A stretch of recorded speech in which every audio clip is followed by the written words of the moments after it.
elektabilitas Anies nomor 3 sama dengan nomor 3 dalam hal kejujuran dan peduli pada rakyat. Sobat, Anies kalah bugar, tidak bisa lari seperti Ganjar. Apalagi Prabowo sobat, jelas kalah jauh dari Ganjar dalam hal kebugaran fisik.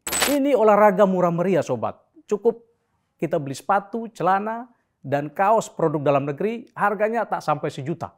Jauh sekali dari olahraga golf, mesti beli stick puluhan hingga ratusan juta, sepatu, baju, dan lain-lain, belum lagi keanggotaannya yang cukup mahal. Lebih mahal lagi olahraga berkuda. Kuda milik Prabowo ada yang mencapai 3 miliar rupiah seekor sobat. Hai sobat, senang berjumpa Anda, saya Bung Klau, mari kita racik.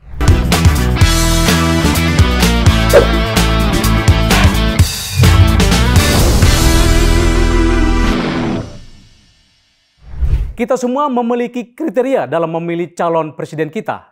Ada yang memilih karena kriteria fisik, misalnya ganteng, tinggi, gagah, dan bugar. Ada yang memilih karena kriteria kualitas pribadi, misalnya merayat dan jujur, sudah terbukti bagus dalam kerja, serta memiliki program-program bagus untuk meningkatkan kesejahteraan kita. Ada yang memilih karena kriteria ideologis, misalnya calon itu dinilai paling bisa menjaga Pancasila dan keutuhan NKRI. Ada yang memilih karena calonnya memiliki kriteria paling lengkap, yakni ganteng dan bugar, merayat dan jujur, serta setia pada Pancasila dan NKRI. Sobat, mari kita bandingkan Ganjar Pranowo, Prabowo Subianto, dan Anies Baswedan. Sesuai kriteria-kriteria yang saya sebutkan tadi.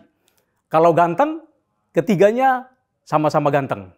Kalau soal tinggi dan gagah, dengan tinggi hampir 190 cm, jelas Ganjar lebih tinggi dan gagah.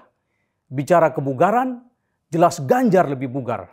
Ganjar bugar karena rajin olahraga lari. Bahkan Ganjar bisa lari maraton hingga 14 km. Sesuatu yang sulit untuk usia 55 tahun. Anies kalah bugar, tidak bisa lari seperti Ganjar. Apalagi Prabowo sobat, jelas kalah jauh dari Ganjar dalam hal kebugaran fisik.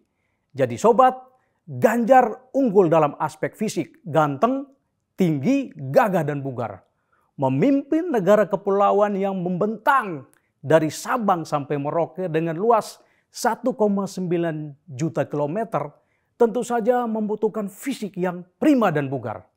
Olahraga rakyat seperti lari yang dilakukan Ganjar lebih menunjang kebugaran dibanding olahraga berkuda Prabowo dan olahraga golf Anies. Sekarang sobat kita bicara kualitas pribadi yakni merayat. Kita pahami dulu definisi merayat. Saya pakai KBBI, merayat mengandung dua pengertian. Pertama, sampai ke rakyat sudah populer dalam kehidupan rakyat. Contoh, olahraga lari sudah merayat.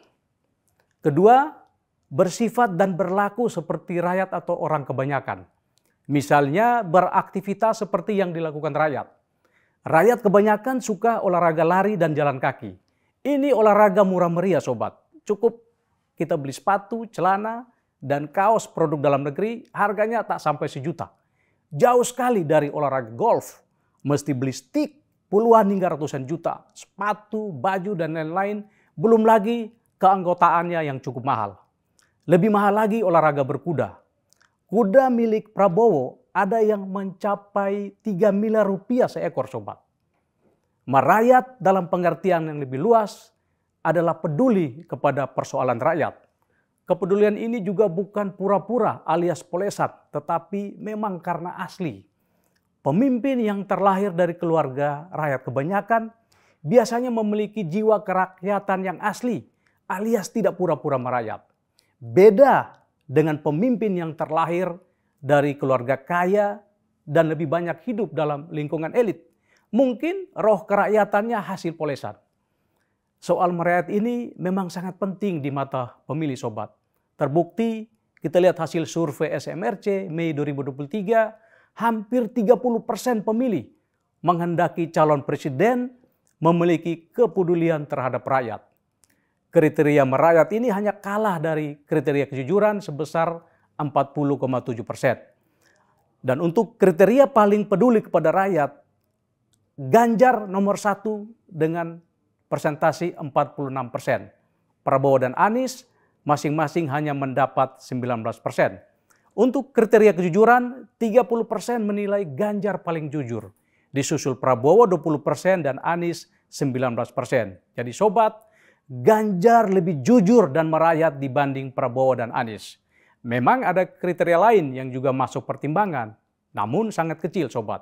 Tegas hanya dipilih 12,6%, taat pada agama 12,2%, dan pintar paling rendah hanya 3,7%.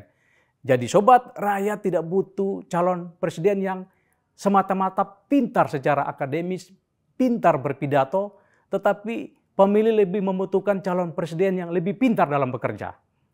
Sobat, kalau kita lihat hubungan antara kriteria pemilih dengan elektabilitas calon presiden, maka masuk akal mengapa elektabilitas Ganjar lebih tinggi dari Prabowo dan Anies. Elektabilitas Anies nomor 3 sama dengan nomor 3 dalam hal kejujuran dan peduli pada rakyat. Sobat, pada Pilpres 2014 dan 2019, Jokowi juga dinilai lebih merayat dari Prabowo. Dan hasilnya terbukti Jokowi 2 kali mengalahkan Prabowo. Pada pemilu kali ini, pemilih menilai Ganjar lebih merayat dari Prabowo dan Anies. Sifat dan perilaku Ganjar yang merayat asli adanya, bukan hasil polesan untuk kepentingan meraih dukungan pemilih. Sobat, daya pukau dan daya sihir Ganjar Pranowo jauh lebih kuat dari Prabowo dan Anies Baswedan. Oleh karena itu, saya tidak heran jika saat hari pencoblosan 14 Februari 2024 nanti bertepatan dengan Hari Cinta Kasih, mayoritas rakyat akan memberikan cintanya kepada Ganjar Pranowo. Oke sobat, terima kasih sudah menikmati racikan Klau. Jika kurang enak mohon dimaafkan, jika enak nantikan episode selanjutnya.